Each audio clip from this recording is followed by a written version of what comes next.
Author David W. Augsburger writes, "Being heard is so close to being loved that for the average person, they are almost indistinguishable." I just love that. So when you listen to someone, they actually feel like they're being loved. Do we listen with love? Do we listen with joy, even in the midst of grief? Do we listen with God's joy? That's different to happiness. Do we listen with peace? Do we listen with patience, kindness, generosity, faithfulness, gentleness? Do we listen with self-control? When I thought about the fruit of the Spirit and if I listened that way, it was quite challenging to me.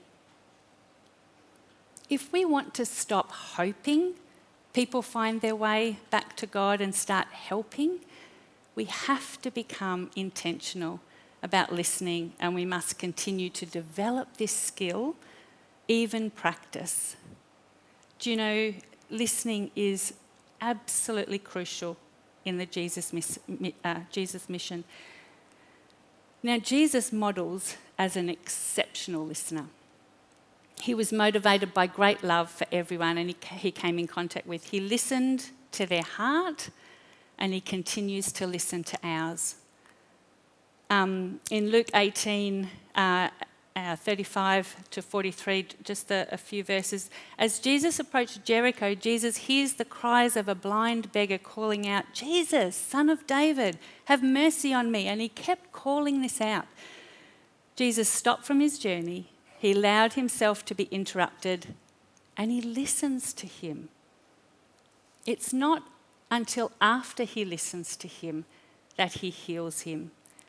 You know, Jesus took the time to listen to people that no one else seemed to care for or notice, the ones everyone overlooked. Think about Zacchaeus up in that tree. Throughout the Gospels, our attention is naturally drawn to the stories of Jesus doing the over-the-top amazing things, healing the sick, feeding the thousands, raising the dead, and we tend to remember the exceptional and the extraordinary moments, but it's crucial that we don't overlook the ordinary moments of Jesus just pulling up a chair and listening, giving complete attention and loving who was right in front of him. One of the most challenging quotes which I read regularly is from Mother Teresa.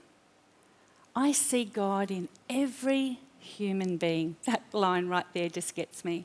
Every person that Mother Teresa encountered, she saw Jesus in. "When I wash the leper's wounds, I feel I am nursing the Lord himself." Is that not a beautiful experience? Now, leprosy is one of the most degenerative diseases and with the most horrible side effects, one which I saw firsthand as a little girl, and leprosy is confronting. And yet Mother Teresa, when she washed the leper's wounds, said it was one of the most beautiful experiences because she saw Jesus. She overlooked what was on the outside, but she saw Jesus in them. How do we see people? Do we see Jesus in everyone? Living a life of blessing others is not a journey of the spectacular. It's best lived out in the regular. In beautiful moments where we can pull up a chair and be invited into the sacred, into the heart of another through the art of listening. What an honour, what a privilege when we get to share and we get to hear someone's heart. We do need to tune in and listen to sometimes what they aren't saying and taking this time to understand their heart.